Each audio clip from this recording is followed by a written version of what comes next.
Good evening. Welcome to the studio this evening. And that is supposed to be muted. Okay, so let me just mute that. Okay, so we're going to do some more work on amber. I'm also going to drink my tea before it goes cold. Tea does not stay hot as long as coffee does. Don't quite know why.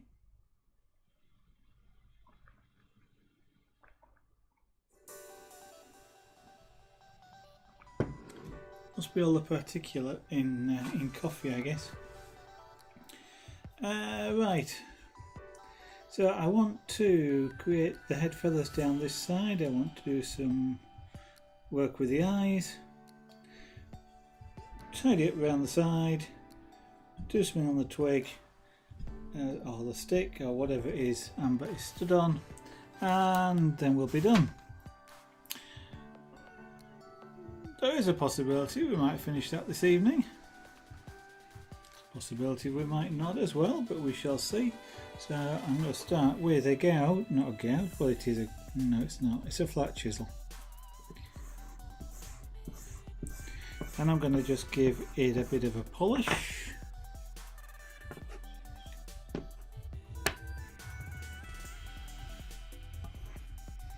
I've been thinking about potentially doing some rotary carving, some of the high speed stuff even. I might even break out the dental drill. As well as the micromotor. Kind of got a wish, a feeling that I want to do something like that, although I also perhaps want to do some glass engraving. I've got some coffee jars. Now, a little while ago on stream,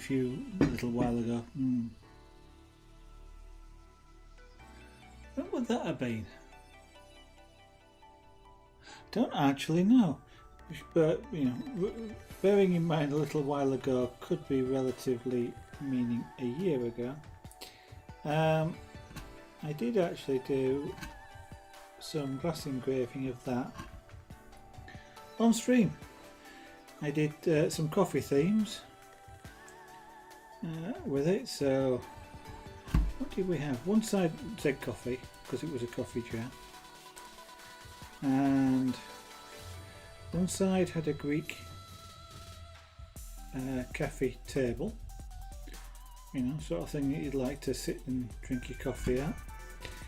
One, got to be careful because if I, with this, doing this, if I drive down and I can mark the base, and I don't want to mark the base, so I have to be careful doing this.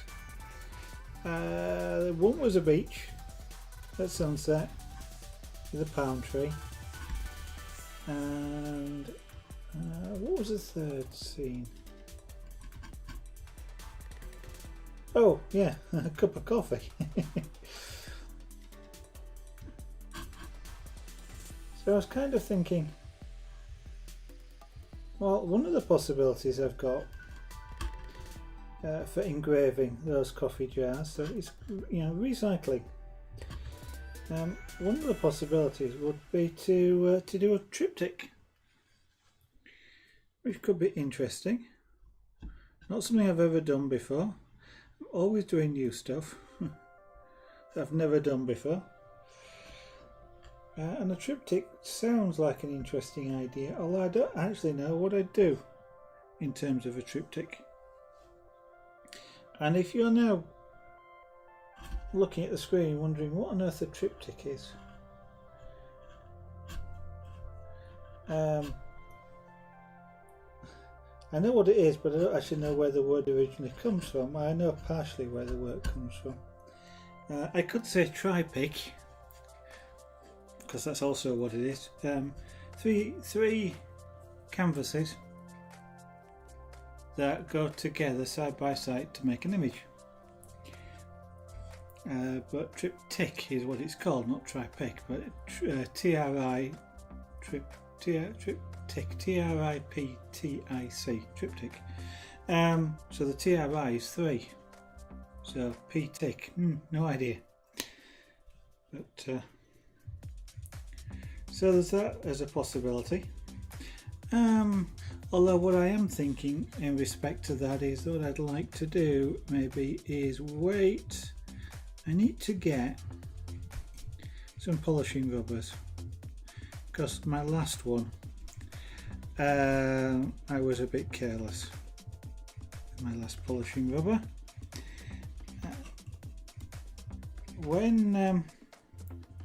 Well, they are rated for certain speeds. As in, if you put one of these things in a spinny object, then you can only spin them so fast. So the metal shaft that supports the polishing rubber and sort of the polishing rubber itself can only withstand the sort of the off balance forces up to a certain speed. After that, the vibration just destroys it. And by now you've probably guessed what I did. In the micromotor, I didn't set the speed low enough. In fact, I completely forgot the speed. I was being a little bit.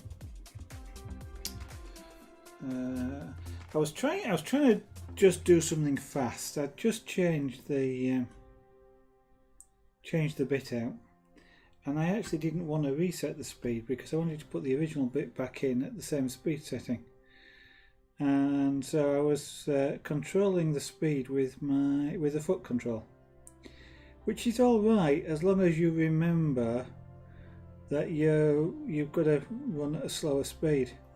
I didn't. I forgot. I put the foot control flat to down, pedal to the metal, and all of a sudden the micromotor's jumping out of my hand, and it literally did jump out of my hand, and I got a fairly strong hold of it as well, and clattered onto the desk, at which point I more or less leapt backwards. You always do with tools. And if you drop a tool, you always move backwards. Well, you ought to move backwards very quickly out of the way, because they're usually sharp, like a chisel. Get out of the way of it, let it fall. If it breaks, it breaks. It's better it breaking than you breaking. And getting a chisel stuck in you, for example, is not pleasant. So that could do with being neatened up a bit. Let's do some of that. And when I sort of picked it up, I found that the rotary shaft of the tool had completely bent,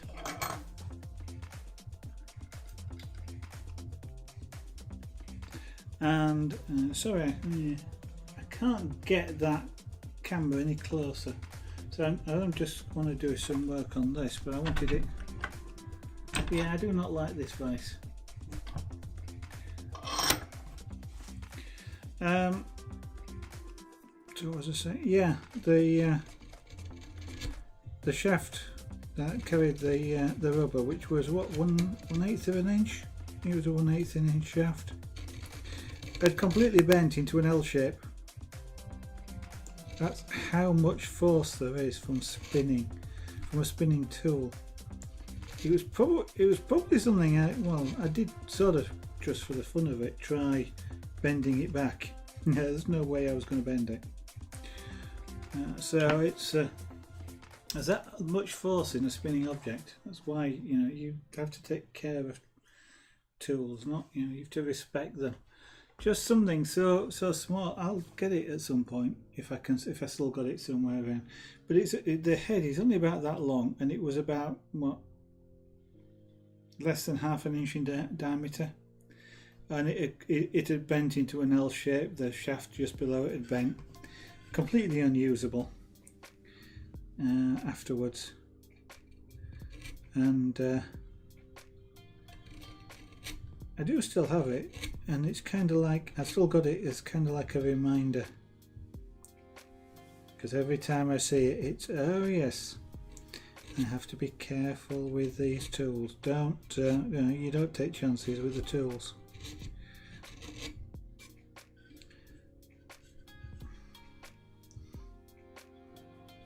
Actually, that's not bad like that, because it is feathers after all.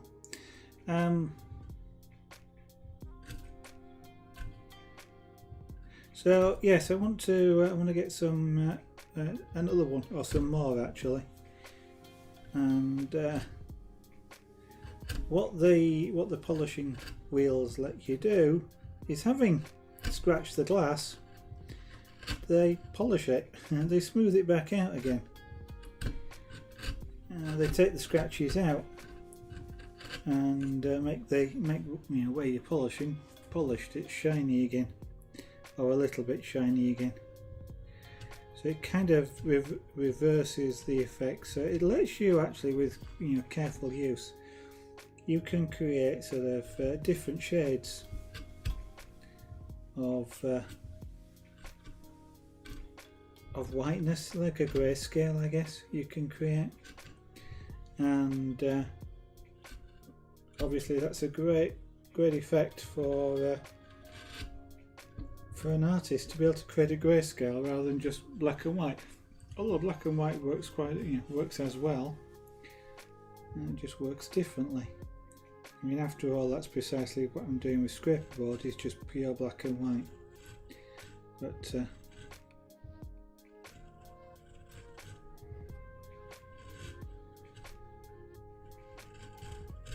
so I'm sort of saving up to order some of those,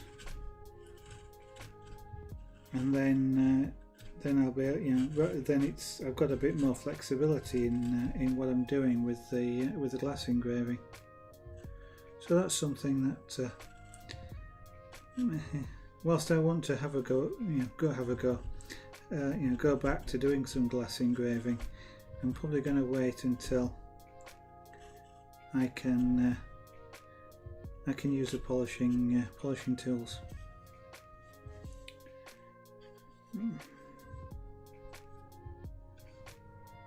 Okay.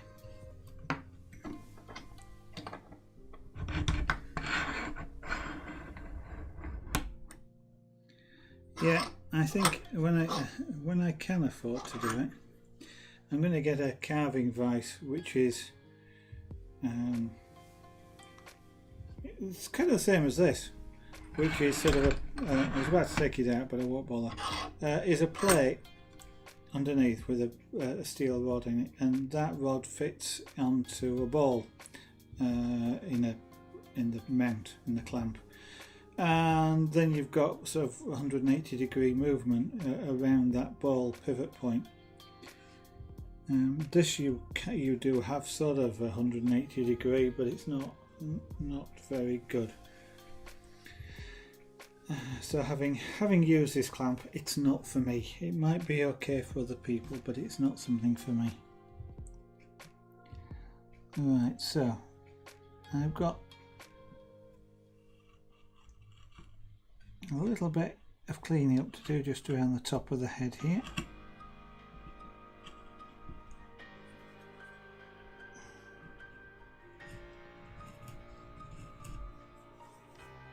So remember, when you're carving, you never pull wood off, always cut wood.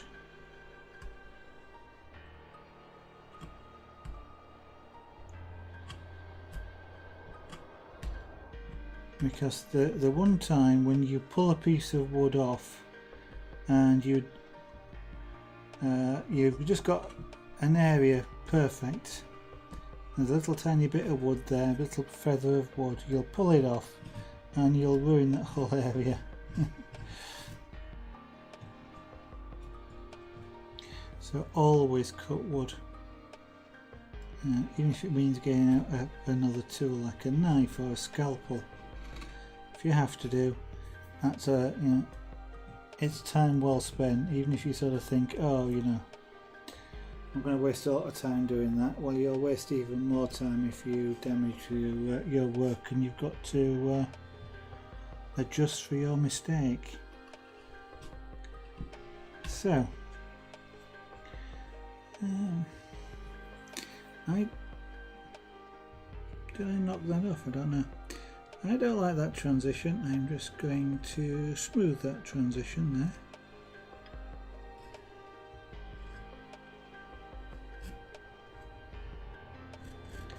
Now I can't actually get that feather top as fine as it actually is on amber, so we're not going to try. We're just going to, it's stylized a little bit, well, the whole thing's stylized, but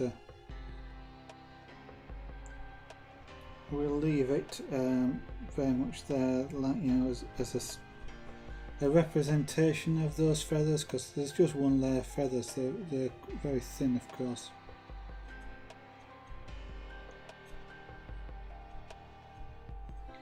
Now you can use a flat chisel like this to smooth an outside curve. You can't use it very well. I was about to say you can't use it to smooth an inside curve. You can if it's a really shallow curve. That's about the limit of what I can do, smoothing an inside curve, but outside curves are easy from the perspective of the tool. You can't do an inside curve because the actual shape of the tool causes it to catch, whereas on an outside curve, of course, you don't have that problem. What I'm trying to do here is just carve. I've got a nick out of it. I don't know where that nick's come from, but I'm just trying to carve that away.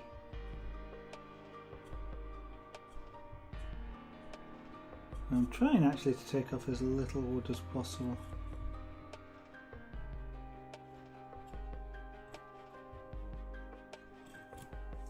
Yeah, what's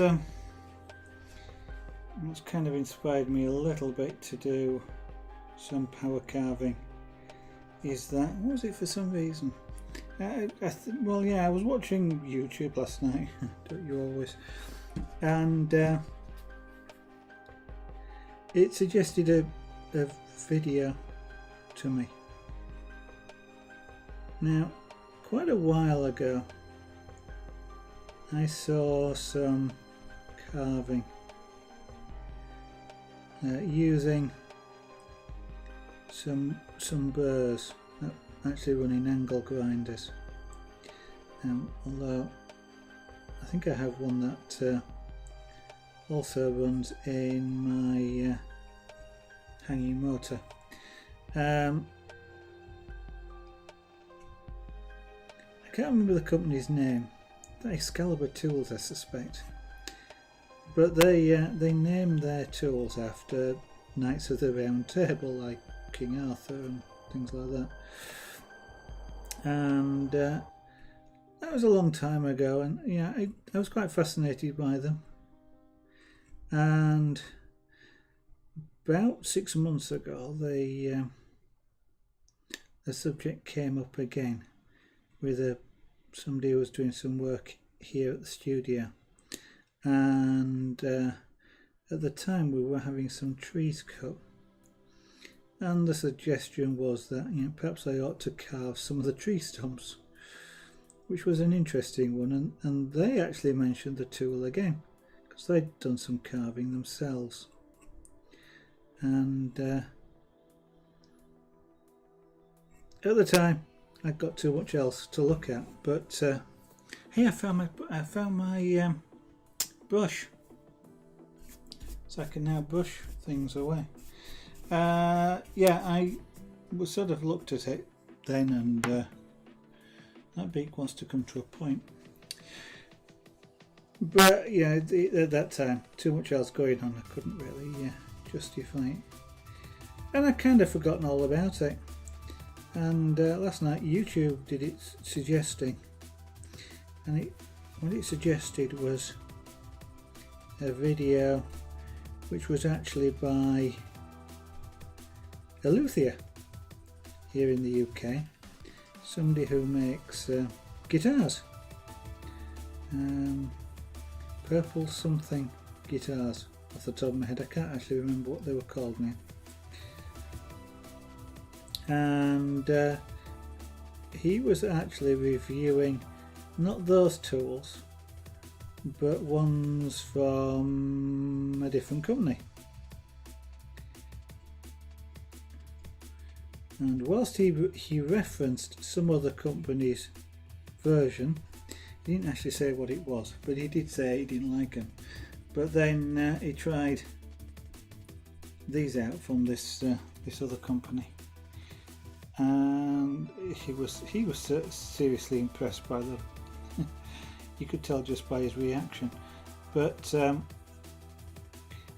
he then proceeded to carve a guitar using them.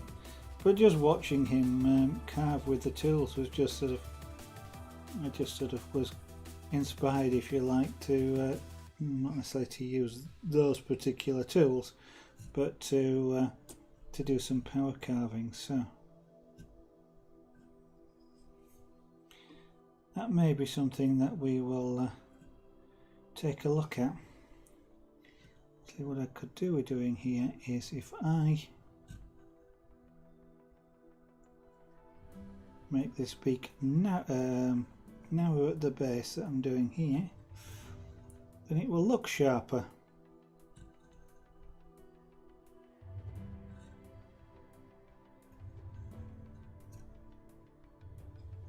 Yeah, like that.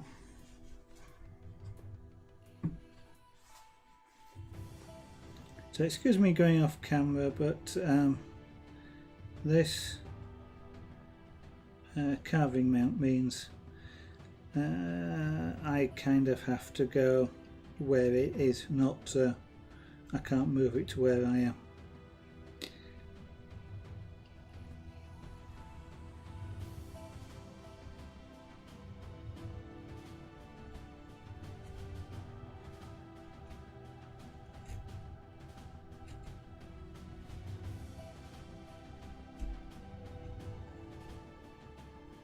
So yesterday was a bank holiday in the UK.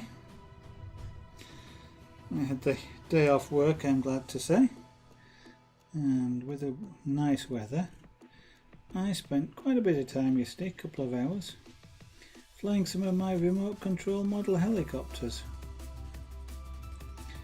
I actually spent more time looking for the batteries than the chargers, but I did manage to find them in the end. Yeah, had some good fun flying those. So I've got a couple of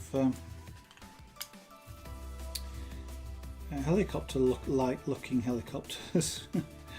You know, with those things with big rotors a big rotor on the top and a little one at the tail. Both of mine are fully aerobatic, although I don't actually do aerobatics with them. I'm not that good at flying. I can hover them. I actually enjoy hovering them, and I don't really have any sort of desire to do helicopter type manoeuvring on them. But they do also act as a nice base for or did at the time, act as a nice base if you wanted to do any sort of scale type work.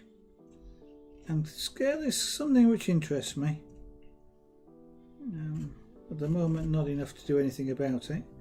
But you can put a range of scale bodies onto these two. These are made by a line, or were made by a line called T-Rex helicopters.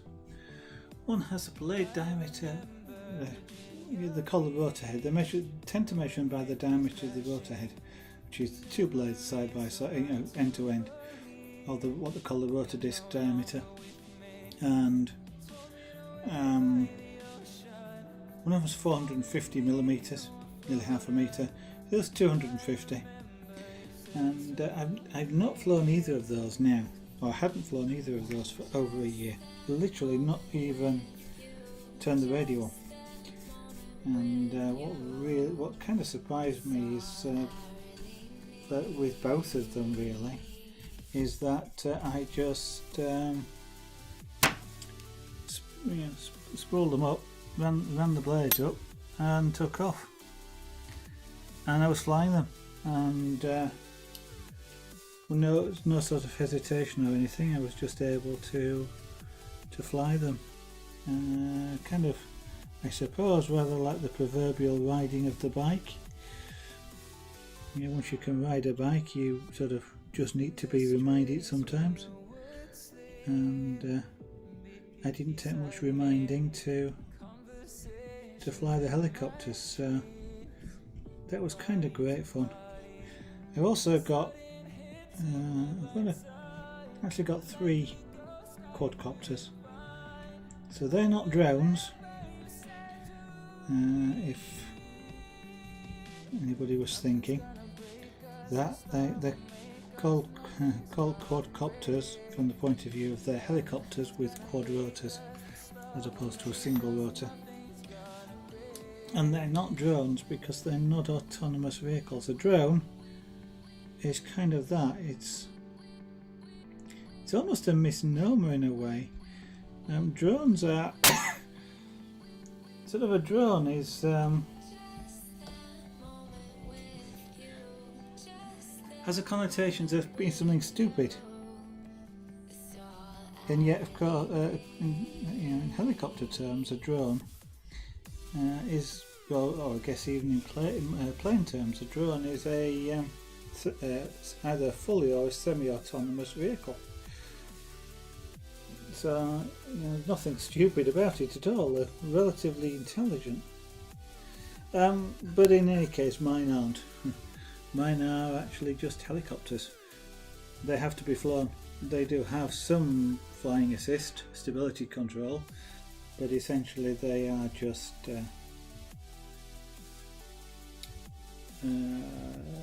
if I took my hands off the stick, they would crash.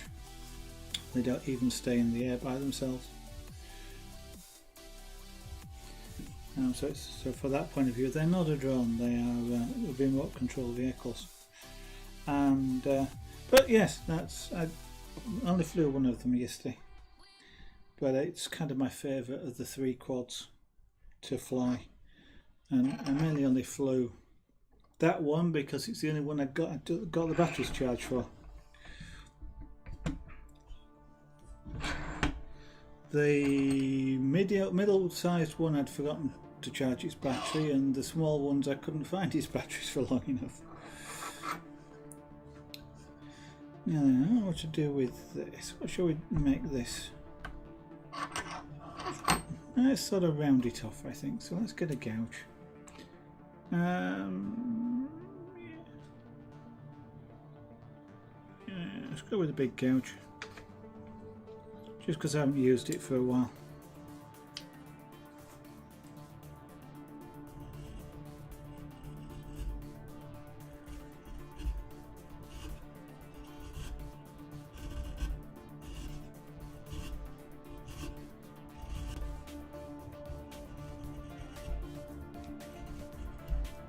Actually, what I can do with this is just texture it. Now there's an idea.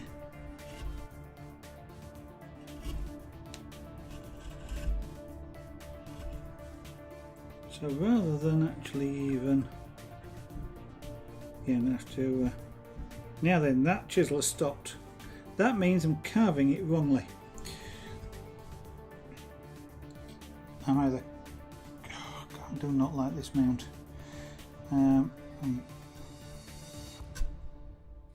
Yeah, it probably wants carving that way. It might do, but yeah.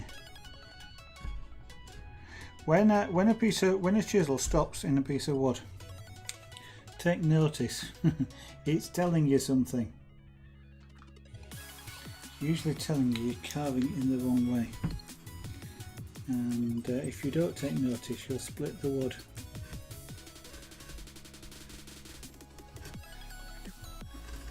See, the bit I don't like about this is the only position that locks into is that one. All what I have to do is turn it 180 degrees. So there's just two pins on the bottom of here which catch and stop it from rotating. And I don't like that.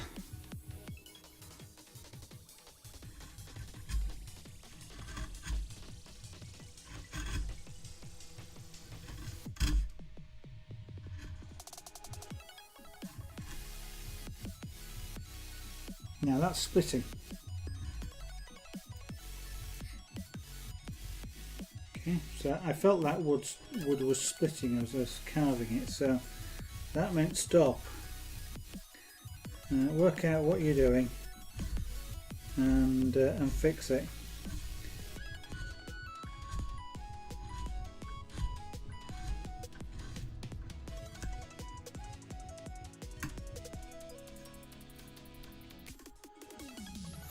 So I'm effectively just applying a little bit of, well, not a little, quite a bit of texture to this bit of wood here.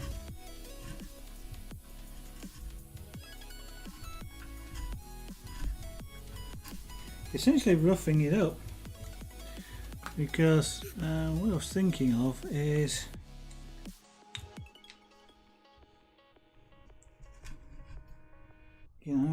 branches etc. don't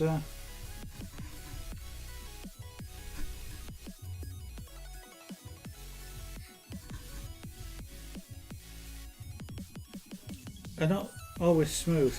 They can be smooth, but not always. Now then, angles.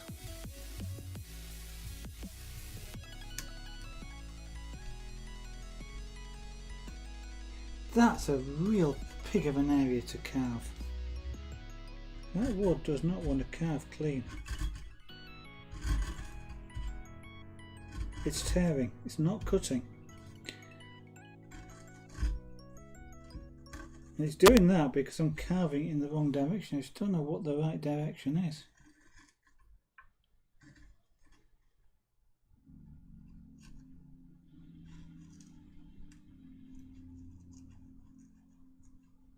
So I'm knifing this now. I'm twisting, same thing really. The blade, I'm rocking it, which means I'm using it like a knife.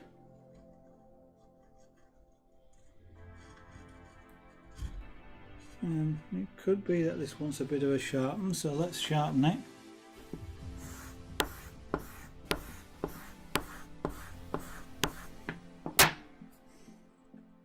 Now this one is a bit more awkward to sharpen because it's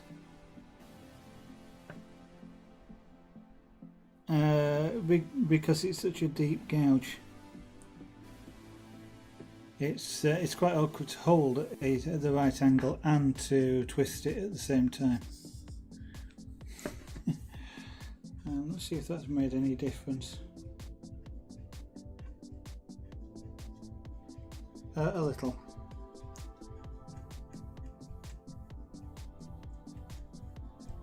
But still not, it still wasn't right.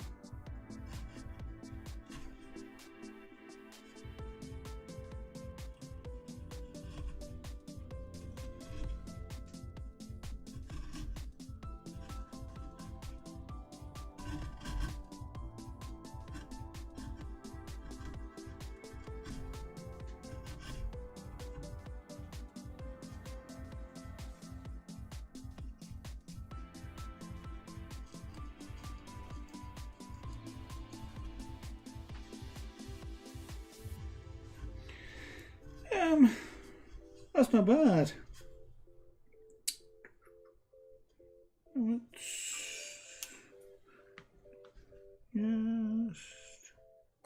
Just looking for the whatever gouge it is that I want. Sometimes you don't know, just look and think that one looks about what I'm after. Can I have to do it that way? Whether that's right or wrong, it's the only way I can get in there. Yeah.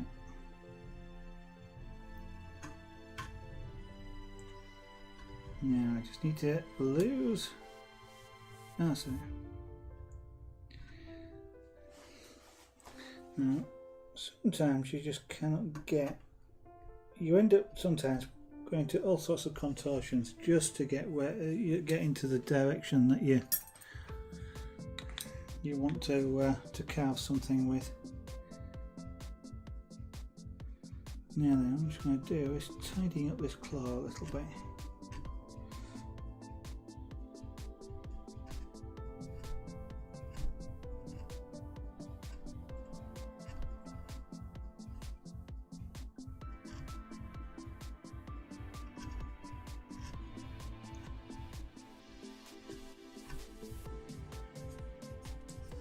Oh yes, I need to do that one as well. Okay, so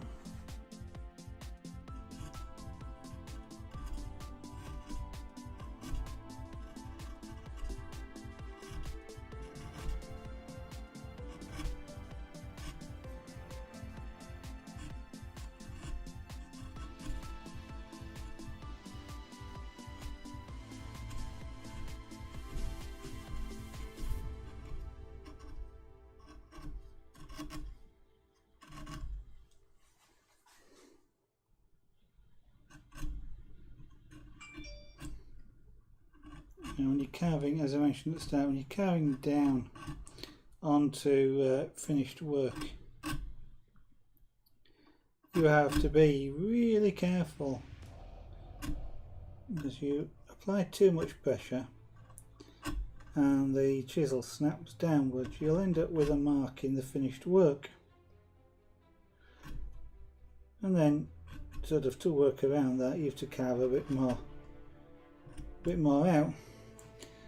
Perfectly doable, but it's not always something that you want. You know, having spent some time finishing off a little bit of work, you don't necessarily want to spend that much time doing it again.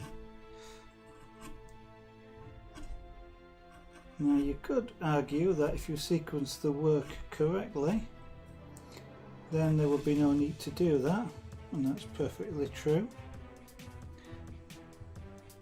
But you need both you need the experience to know what the correct sequence is going to be.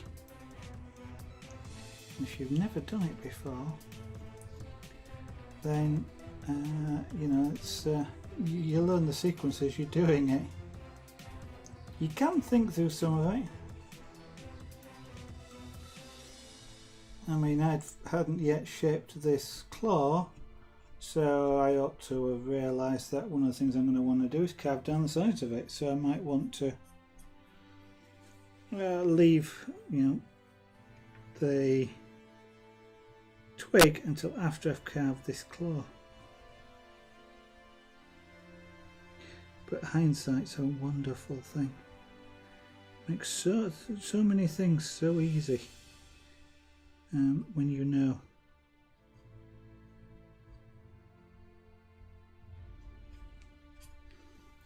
So you don't worry about it, you just get on with it instead. Now that's a bit of wood there that you might be tempted to grab, but it could end up pulling all the way to the end. So I'm going to cut it off. Sometimes what you can do with that is you can use a stiffer brush, like a toothbrush for example, and you can cause them to break off like that. I think one of the things I'm going to do here is switch to a tiny gouge, like that one. I'm going to see if I can do a bit of an undercut.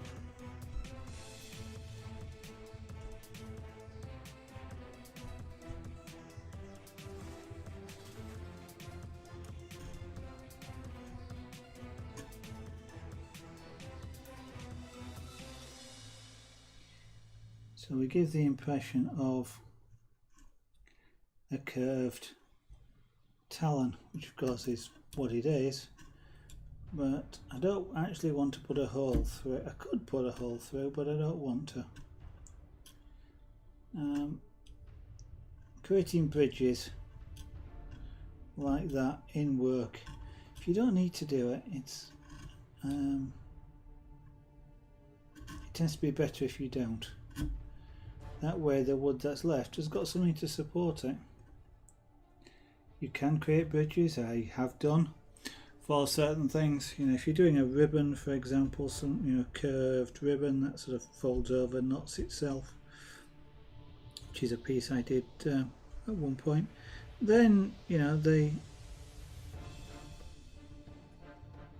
design calls for you to be able to see underneath the ribbon, under, you know, through the knot, and therefore, you know, you will take the time to do that. But actually carving bridges like that is actually really quite hard to do. So all I'm going to do here is just create a hollow. So unless you actually get down and look through, you know, right down here, you will actually see, and it doesn't go all the way through. Although if I don't get this bit of wood to come out before long, it might end up being all the way through.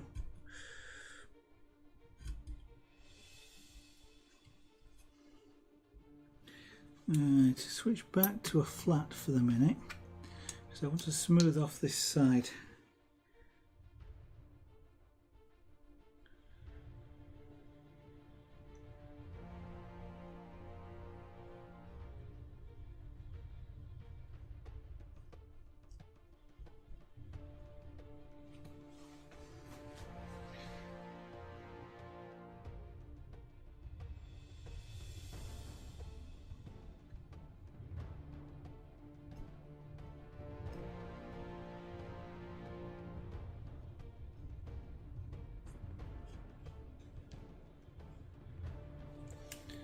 Okay, switch back.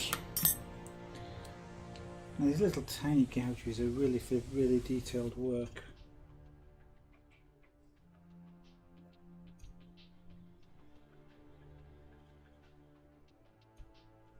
It is really, it's really difficult to actually get smooth surfaces with tiny gouges. So although, you know, details are attractive, sometimes, well, you pick where you want the details carefully as to how you use the tools. You can't easily put too tiny, you know, use the tiny gouges like this to create a small smooth area. It gets really difficult to try and put two gouge strokes at this size next to each other.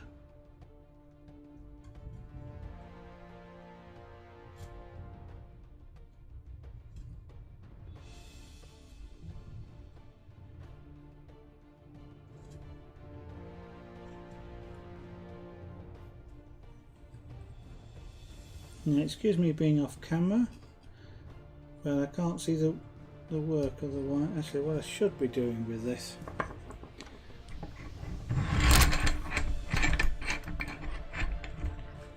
is tipping it like this, but that's going to be off camera, I'm afraid.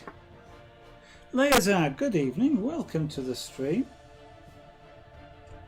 Sorry, I wasn't, I was concentrating on what I was doing rather than looking at who was around.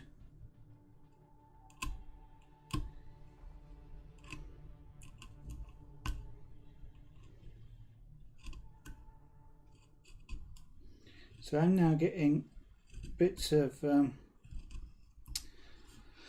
wood shaving all over my floor. Well, not all over the floor, but just around my feet. So it's a good job I've actually put a tarpaulin down there so they don't go all over the carpet.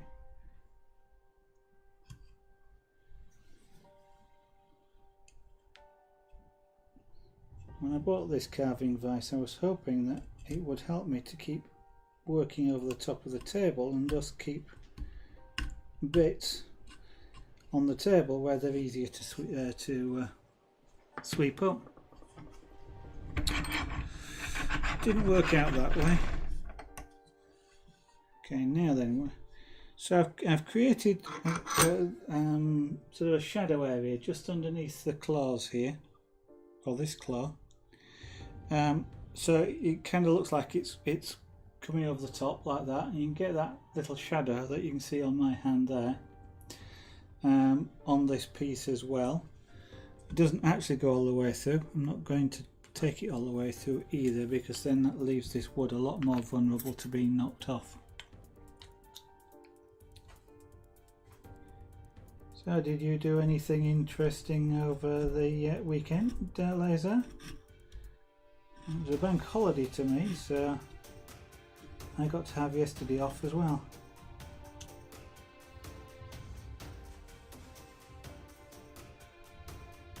And as I was mentioning earlier, I got to fly some of my model helicopters, which is something I haven't done now, or hadn't done for well over a year. I was kind of really surprised at just the fact that I could still remember how to do it.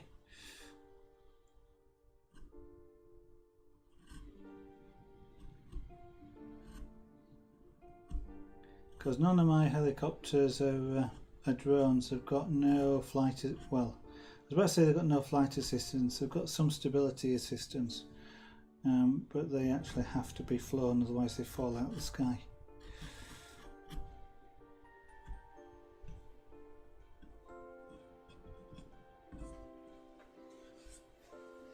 I'm trying to get on the end of here something that resembles a little bit like a claw.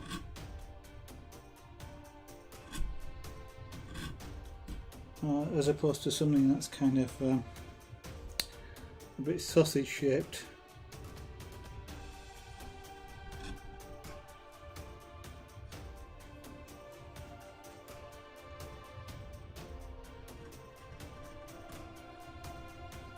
So I'm just narrowing it down really. Actually, if I carve like that, undercut slightly.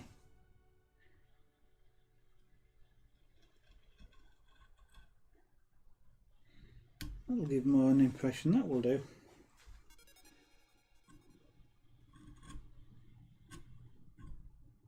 Now just round it off.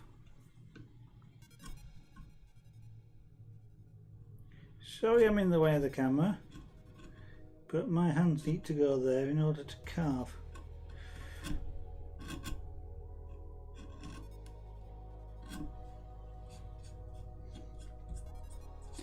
Not my best work, I don't think, but it's I'm going to leave it at that. So now I'm going to tidy up around the body.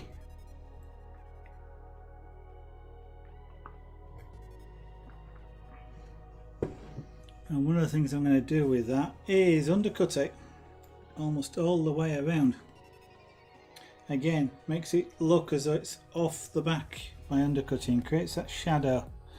And for that I want almost the only chisel I haven't got out so far, this V-gouge. I'm going to use the large one. The larger the tools that you can use, generally speaking, the better.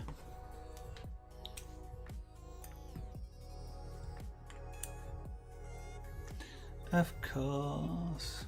Keep forgetting that.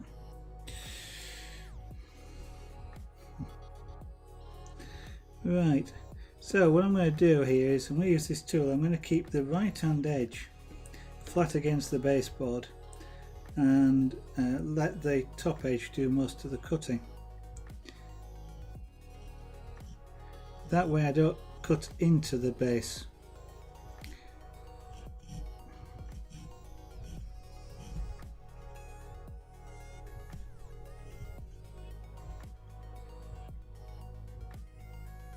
Now that chisel doesn't want to move, at which point I'm carving wrongly and I have actually created a mark which I'm going to have to deal with on the baseboard.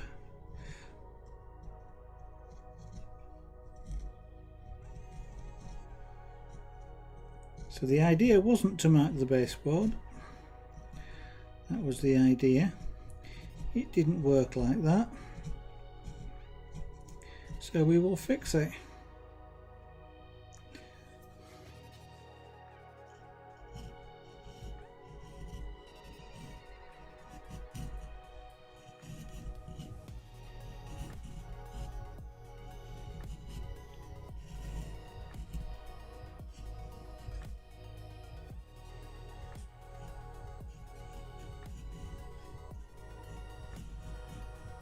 So once you've got the point of the V where you want it to do, what you can do is just alter the chisel angle so that the cutting edge on this right hand side actually isn't on the wood at all. And if you do that, then of course you can't cut wood if the cutting edge isn't on the wood. Might sound obvious, and I'm not doing a very good job of it because I'm marking it. So I will have to go through with a flat chisel and fix that.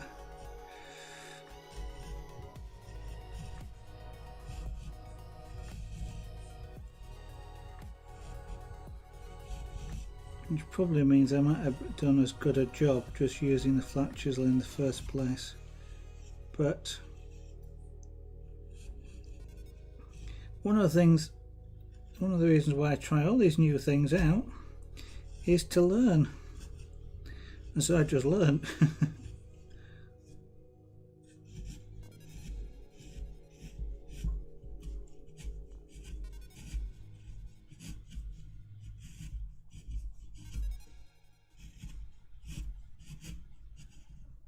Ow. Oh, sugar. Okay, I've got a... Why is that tip like that? I've hit the wood, I've gouged into the wood.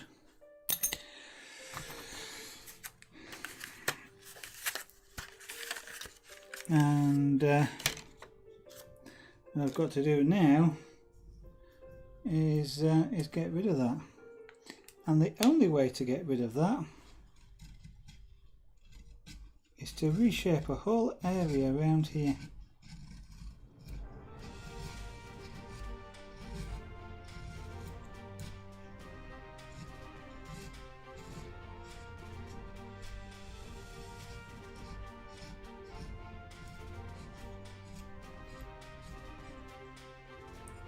So using this large chisel, a little bit knife-like, in that I'm driving it at a diagonal, sidewards and forwards.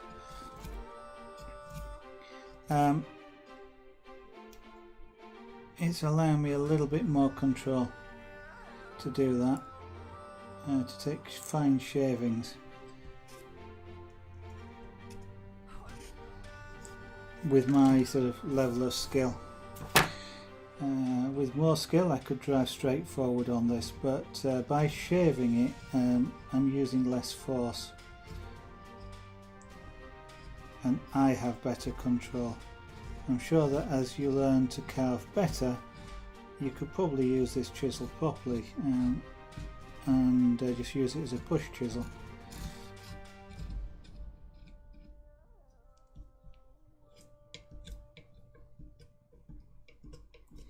Okay, the main divot has gone,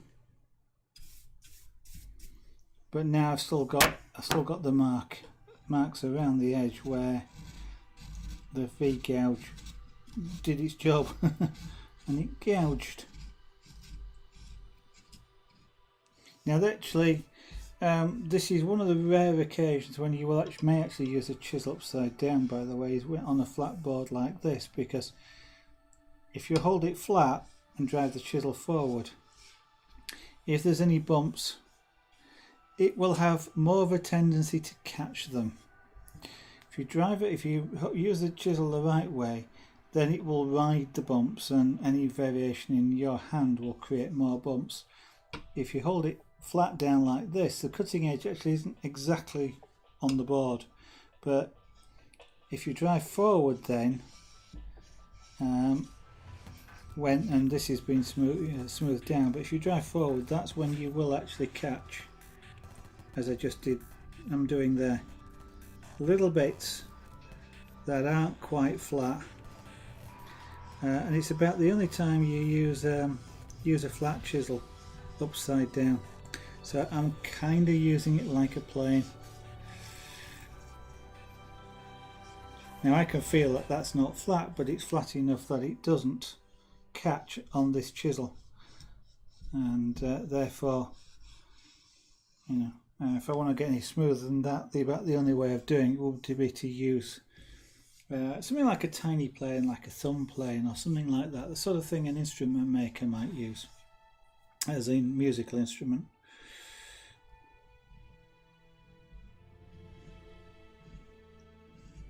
Now I can feel as I'm doing this, I'm actually creating a dip here, and it becomes a choice then as to how much I feather that dip out, how far away do I take it.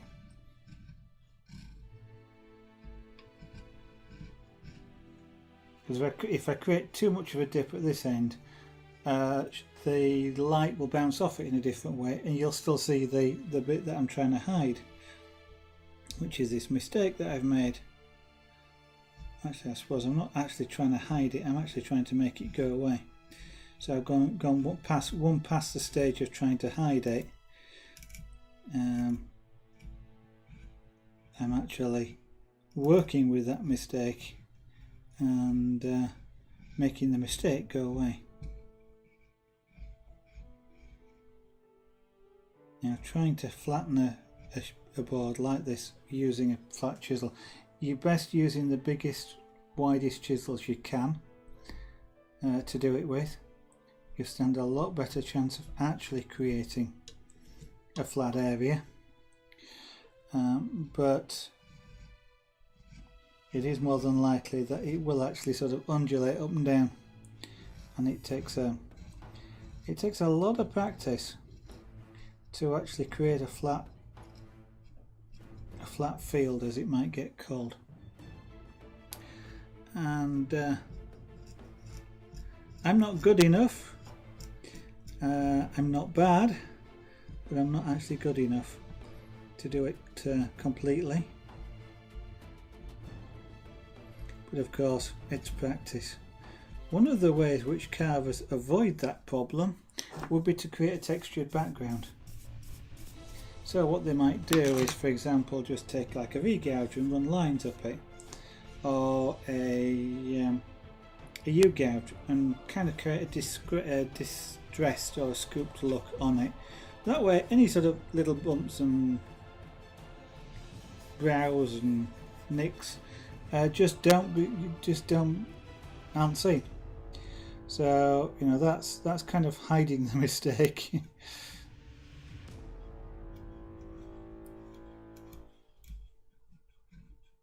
You also, though, end up having to make the decision: how much time do I spend doing that? You know, if I want this flat, how much time do I spend doing that? Especially if this was sort of commercial carving. You know, is it worth, unless of course the person you're doing it for actually wants it flat, but if not, it's, you know, do I spend 10 hours trying to get that flat, or do I spend half an hour texturing it?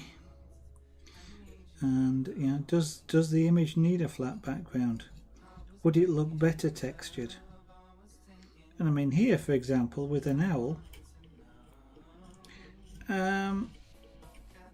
if I were to create a texture that maybe looked, for example, like trees, or maybe the roof of a building, something like that, then that would, you know, have a background that was in keeping with the image. I mean, this, you know, plane like this could be a sky. You know, it's dusk and what have you, or dark, and therefore your sky is just a plain nothing, no features. So you know, that's one thing. But you know, as I say, you could make it sort of resemble tree things, sort of just mottled leaves type of thing. You could maybe draw what would be bricks type of thing. And either of those two would be quicker than attempting to carve this flat. Although, you know, with if you were doing something like a brick type idea, then you still need it reasonably flat, but you'd maybe spend like an hour doing that rather than 10 hours. You still need it reasonably flat, unless even with sort of stones, because they're not, you know, they have a reasonably flat surface. Certainly bricks do. Stones have less of a flat surface. So like an old farm building, for example, then you know you might use stones rather than bricks as the background.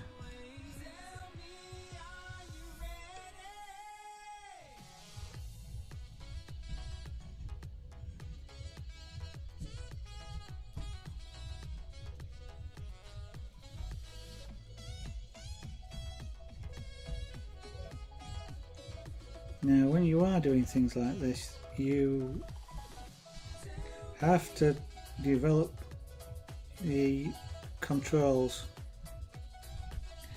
to keep the chisel at the same angle as you're moving over the surface, which is what a plane does, by the way. And otherwise, if you don't keep it at the same angle, you perpetuate the very thing that you're trying to get rid of. And you'll see me actually using my left hand here to actually guide and hold the chisel. And part of that is helping to hold it in the same position. So it's kind of like a human plane. Yeah, I've still got a little bit.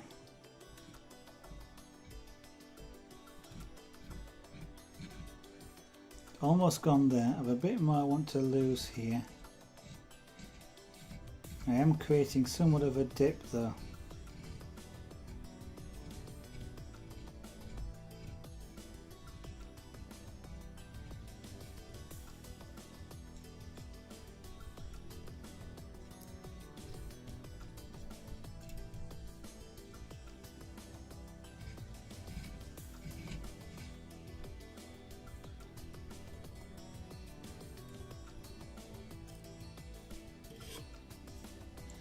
Let's give this a little bit of a hone.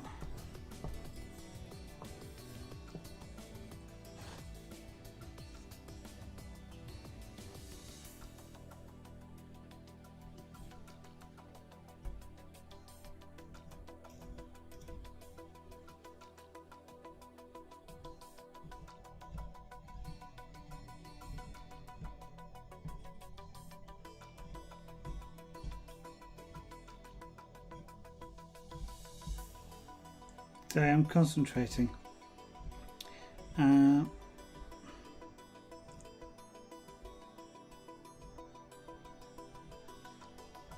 It would be very easy at this point to dig the chisel in and exacerbate the problem that I'm trying to, or make the problem worse that I'm trying to resolve.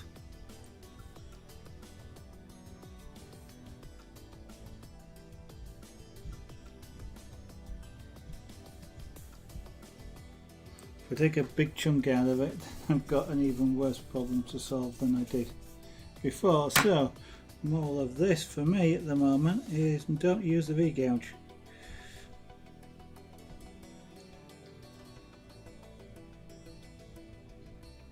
What I should have done is use that a long time ago before I finally flattened out this surface.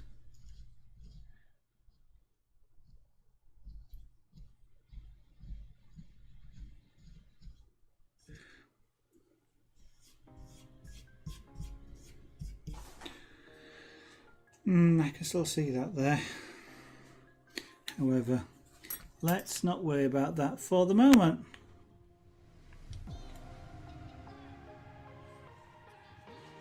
Okay, turn that over.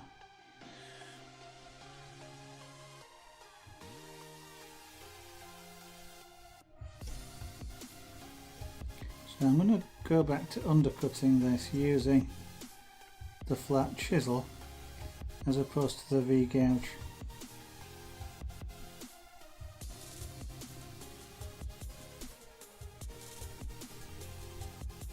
By reverting to the chisel, what I'm doing is I'm not going to get the top edge, like with there is no top edge to catch on the wood on the outside like the V-gouge was doing. Any cuts that get left behind now are actually in the undercut area, in the shadow, out of sight essentially.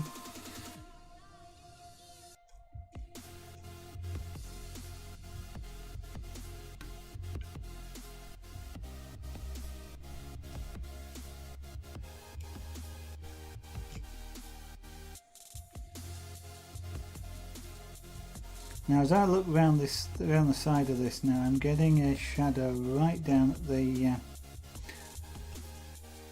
well, apart from the one that I'm creating of it, but right down under this edge here I'm actually seeing a shadow. And shadow means that the body of the bird isn't in contact. These little things which fool your eyes. So that enhances the three-dimensional effect.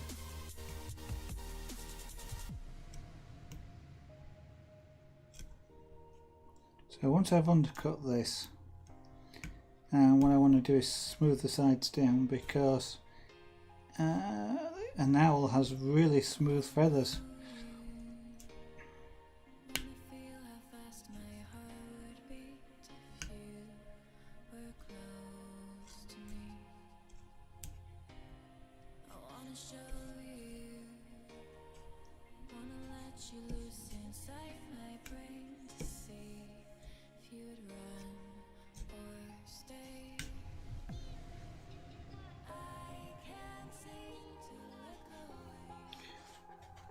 Right, and I may well end up having undercut this once I start smoothing down that side. I may end up having to undercut this again, but that's alright.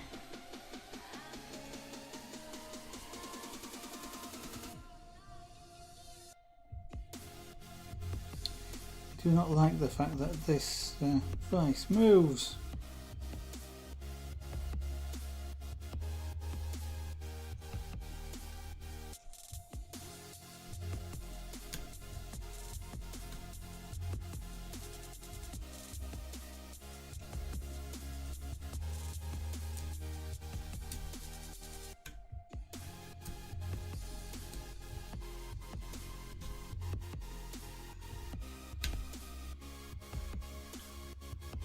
Okay. It's completely still a surprise to me where time goes when she's carving. As with a lot of other crafts actually. Stuff that seems like it should be simple and should only take a few moments, invariably takes a lot longer than that. And that's not specifically anything to do with streaming it, although I potentially would work faster if I wasn't talking at the same time and was concentrating more on what I'm doing. But it is just that these activities do actually take a lot longer than people tend to think. And even though I've been doing this for a while, I still sort of seriously underestimate how long this takes.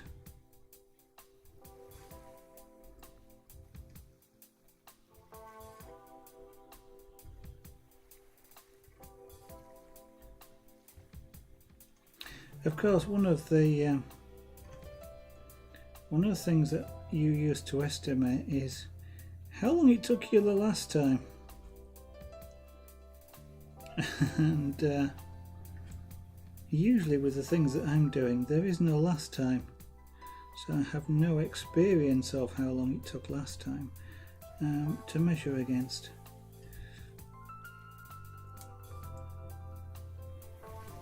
But the main thing for me with carving these is that I actually enjoy what I'm doing.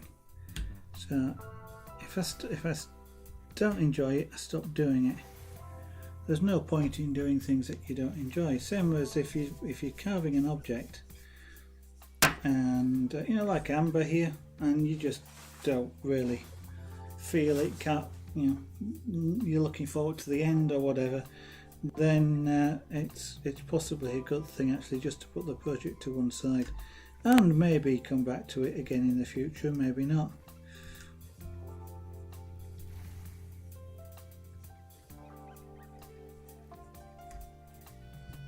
If you lose that sort of vision or that sort of feel for the piece that you're working on, then it becomes a lot easier to make mistakes and things like that.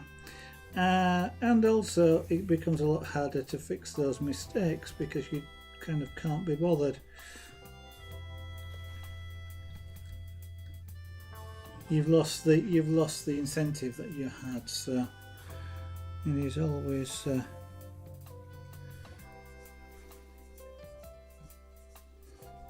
a good idea is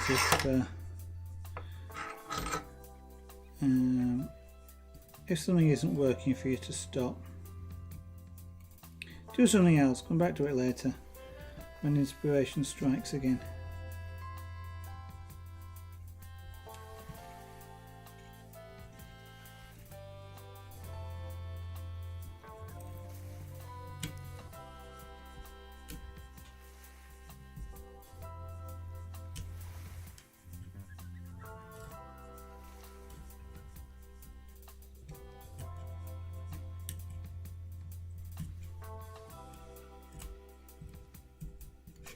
Okay, so that's one edge of amber, or one undercut.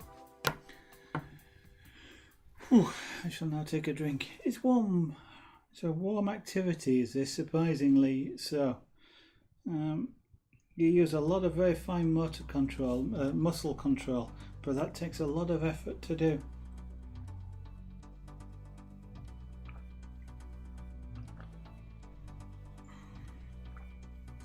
And it's surprising how warm it makes you whilst you're doing it.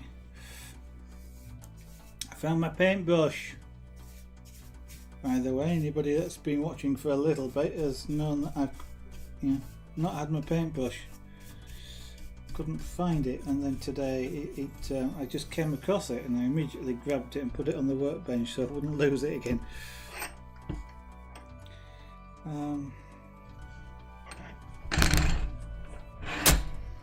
I'm turning this round because I'm going to undercut the other side.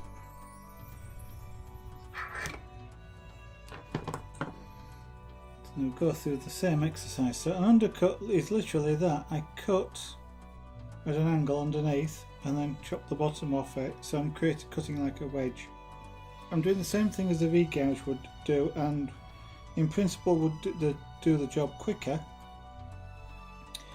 But the fact that it was damaged, that I wasn't able to control it enough to not damage the background, means that if I use it, I'll get the undercut done quicker, but then I'll spend as much time, if not more, than I would have spent cutting by hand, or undercutting this way with a flat chisel, fixing the problem of the background. So more V-gouge practice needed, but not on an almost finished piece.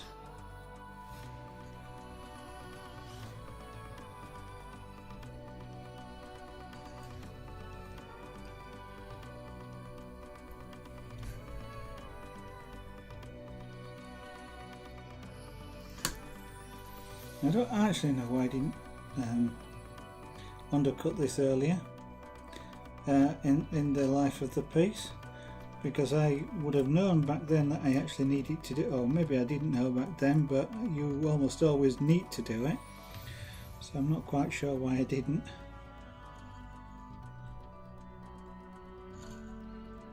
It's one of those lessons to be learnt, like when I was carving Ruth the Dragon. the lesson was about the tail and getting in the tail and the space in around the tail, and what I should have done in terms of space, putting the space in there to allow me to get a chisel in.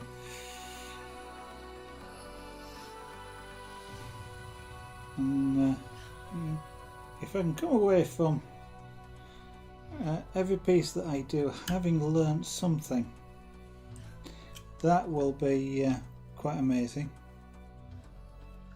I mean, that doesn't necessarily mean that I want something to go wrong on each piece, or it to be really awkward to do something on the piece because I must learn the lesson. And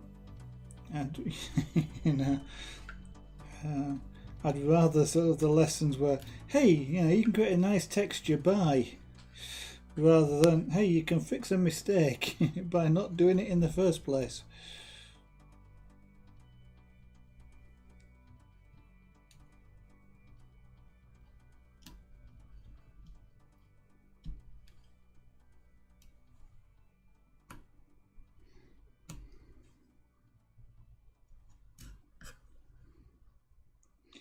I think when I've finished carving amber here, I will apply some pyrography to her to do things like the pupils or the eyes itself, because I can create, if I'm careful with the tool, I can create amber looking eyes with a black pupil, super black pupil, and when her plumage is sort of black blobs.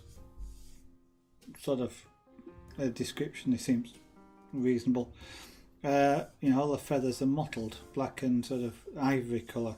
Well, I can't do ivory, but actually the colour is very similar to this wood, so I might apply pyrography as the feathers, just to give the piece something more, because it's I spent a lot of time on it and I've learned a lot about large shape carving, but it does look rather plain. You're stroking the wood. It's nice. You get a nicely carved piece, and it's. I'm not gonna sand it. I mean, if I sanded it, it would go a lot smoother. But to be honest, I prefer the look of these when they're raw, well described as raw carved. It's not been sanded down smooth afterwards. I would get rid of some of the little raised bits here that I can feel. I could spend a lot more time with a chisel to do that as well, and I could even scrape it, which is a chiseling technique where you pull the chisel up and drag it backwards. You can use chisels for that. Normally you'd use a piece of metal rather than a chisel, because all you need is a right angle. You don't need the sharp point of this, and scraping with a chisel in large areas will actually sort of blunt your chisel. So it's not actually a good thing for a chisel to do, but you can do it for small bits.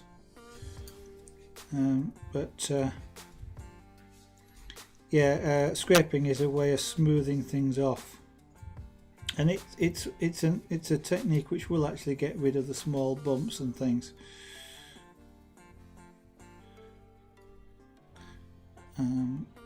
If you remember earlier when I was talking about doing smoothing things off using the largest chisel you can get in, if you think about it, a scraper is kind of like a really large chisel, because usually they're a few inches long.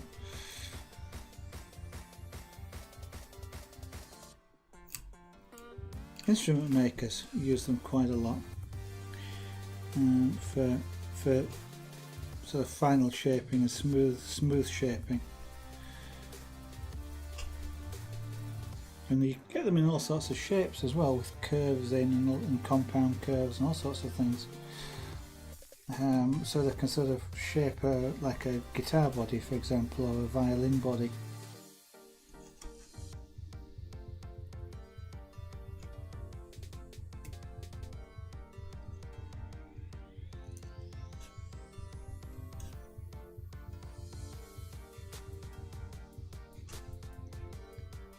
Now I don't know whether I'm going to undercut this rock, twig, whatever it is.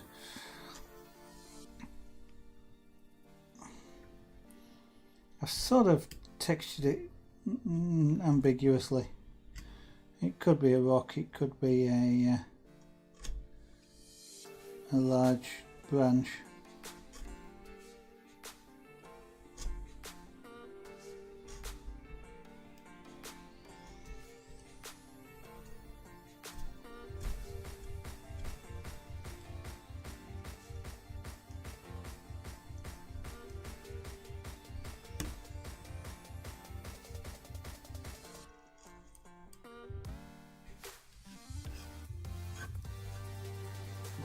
Okay, that's looking nice. I've got the head to do as well.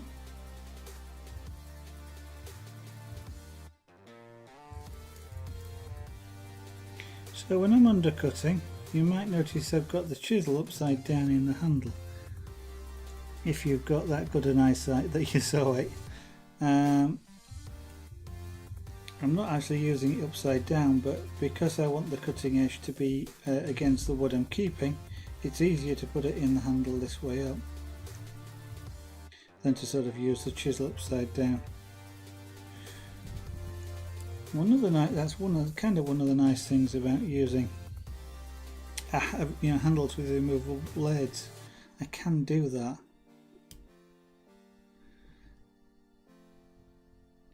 Now, if I was using sort of a mallet style chisel, the handles tend to be round, and you can then obviously turn it. It's the same either way, but this being a palm handle, it's sort of curved to fit in the hand, and therefore trying to use it upside down is not necessarily as comfortable.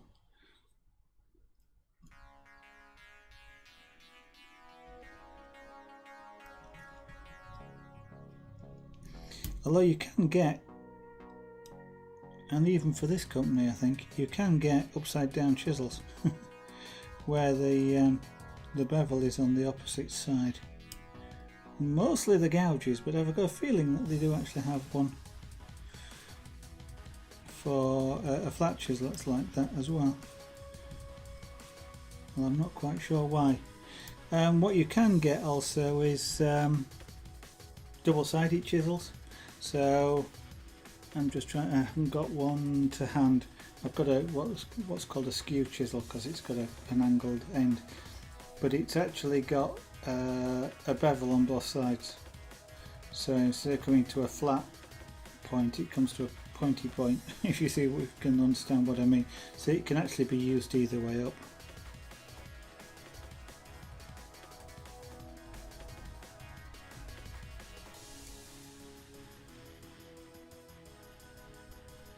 Of course, with a skew chisel, that kind of makes sense because you might want the point at that side, or you might want the point at this side. Yeah, then I've just got a bit of an awkward area here because the undercut that I've just made, I can't actually get the wood to break free.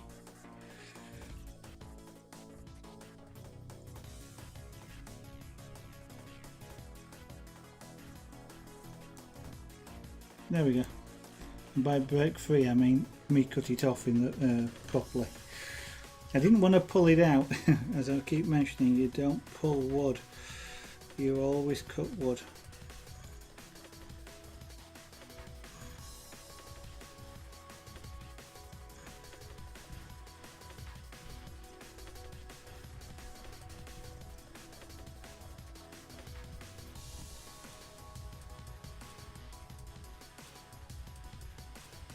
And this is another tight area to get in, but luckily I don't have very much to get in there. And if I can cut some of it away, then I can get in with one of the tiny gouges, for example.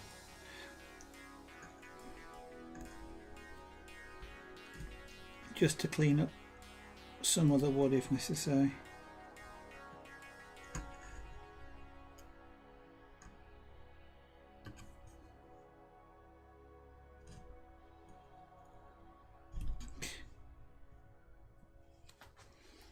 Lack of control.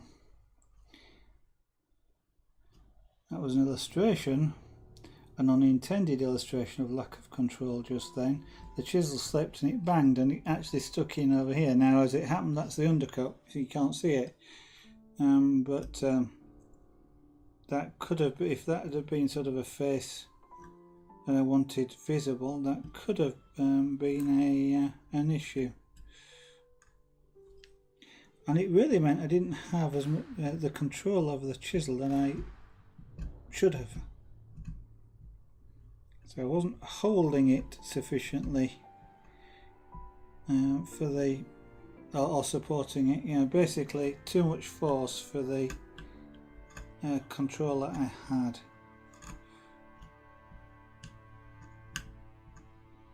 If you've got the correct level of control, when you push against something, if what you're pushing against suddenly gives way, then the chisel will maybe move a couple of millimeters, something like that.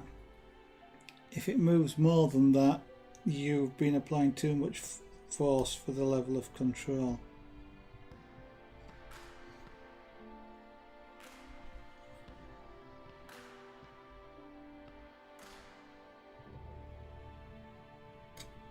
Sometimes what that might be an indication of is that your chisel is blunt as well, or less sharp than it could be, because I mean, I'm thinking that this chisel that I'm using here at the moment is a little bit blunt, but by a little bit I mean I could still slice myself quite easily on that. It needs honing.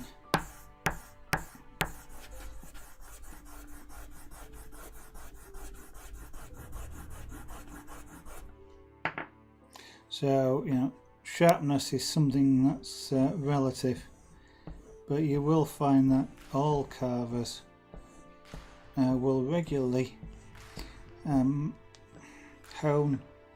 sharpen, strop chisels and blades whilst they're using them.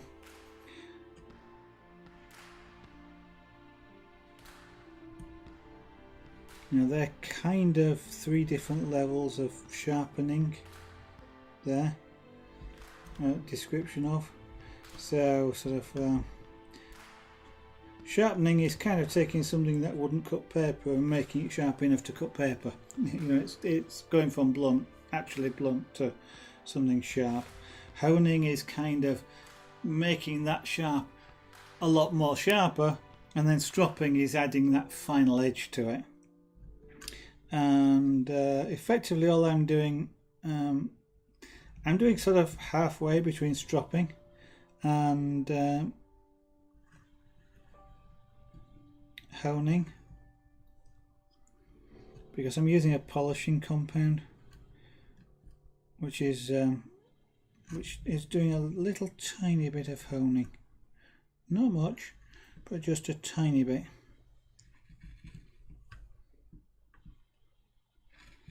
Because all polishing compounds are abrasive. That's kind of usually how they work.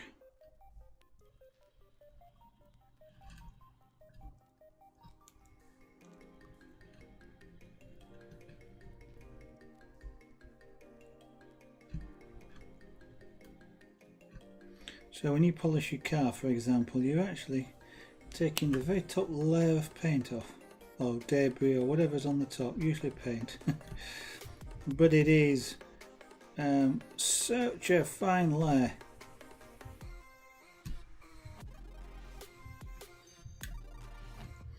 Because when the paintwork on a car or anything looks dull, the reason is it's not very flat, not very smooth, and so the light gets scattered. If you smooth it down, the lights all bounce off it in exactly the same direction. That's what makes it look shiny.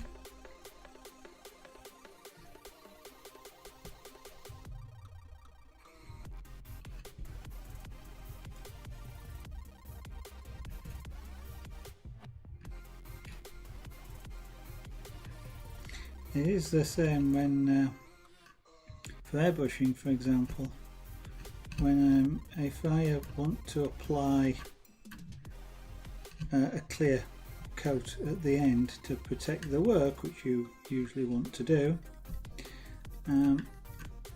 Then having applied it, one of the things you usually do is polish it, and then perhaps apply some more, but you polish it to smooth all the little tiny bumps on the surface away. And when you do that, you create the shine and what gets called depth as well, which is kind of like suggesting that what you're looking at is sort of underwater and it looks to be sort of deep under something very transparent. Right, so that's that bit undercut there. Going to do round underneath there and underneath there and on the top of the head, but I don't think that's going to be, well, it's not going to be today. I've almost undercut that last time actually. In fact, I did undercut that last time, I remember now, because I can see the shadow line. But we're doing quite well with this. Well, it's 9 o'clock. I've been broadcasting for just under 2 hours now. My neck needs a rest. So that's one of the disadvantages of carving stood up. If I was carving, I can. But if I was carving sat down, what I would have is, instead of me looking down on the piece like this, I'd have it tipped up at an angle like this, and I'd be able to sit with my head upright and look at the piece, very much like I paint. Put the easel at an angle in front of me so that I'm not actually looking down. I don't paint flat on a table. Ideally I'd paint with it flat on the wall, if you like, in front of me, but usually you'll put it on an easel. It'd be nice to be able to do that with this. Camera setup won't let me won't let me do that because, as I show you earlier, the camera is about as far over as I can get it on its current mount, which means if I take this to a comfortable position for carving like this, you can't actually see what I'm doing. I could sit down and carve this here. I'd have to lower the table, but that would be okay for me to carve with my neck straight up. So one of the things when you're doing crafts like this, one of the things you do have to consider is the ergonomics. If you're having to bend over something, and I don't actually have to bend over, but I do have to put my neck down, which is why I'm stood up rather than sat down looking straight down. If I sit down and bent over, that then hurts my back as well as my neck. But if you can sort of put this at an angle, sorry, where's that flat? There it is. Just noticed a little tiny bit of wood sticking up there, so don't pull, cut. Yeah, so the ergonomics is something which is important to doing things like this. If you hurt your neck or your back, you're not going to enjoy carving. So get it right for your environment. If this is something that you want to try, make sure you can do it in a comfortable position. Otherwise, I'll do it in short bursts like I do. 2 hours is about enough, and my neck hurts. Maybe when I've saved up and I've got a different vise where I can put it closer to the desk, or I got a different mount for the camera, we can do something about it, but not at the moment. So next order of job on here is to finish the undercutting around the tail here and around the bottom of this branch stroke whatever, and the top here. Do a little bit more work on the eyes, and I think I'll call that just about carved. It's not good, they could be done better perhaps, and a master carver I'm sure could do a lot better, but for my first attempt I'm pleased with that as it is. A little bit of a stylized, but that's style. That's carving style. Got to smooth the edges as well, but I've undercut them, but I want to smooth the edges. And I think what we will do is apply some pyrography, certainly if nothing else, to the eyes. See if we can get the orange eyes with the dark centres and just make those eyes stand out a little bit. Might even consider using a little bit of stain, ink stain, but I might just stick to the pyrography. And whether we colour the body, don't know, we'll see about that. Maybe see how the eyes look when I've done those.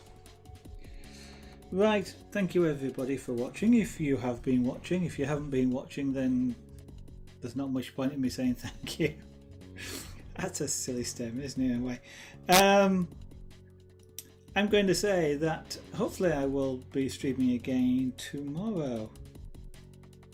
But keep an eye out for me on Twitter. If you follow me on Twitter, I do tweet when I'm about to go live, or if I know that I'm not going to, I generally will tweet that as well.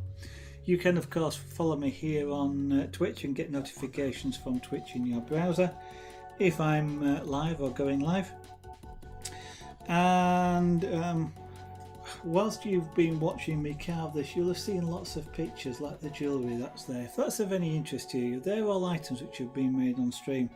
Those things are, all the jewellery is available for sale if it's something that you might like. It's chainmail, so chain work, and it's in the Etsy shop, which is at the bottom of the screen there, and will also be on the end plate in a moment. In the meantime though, have a great evening. Thank you for watching, and we'll see you the next time.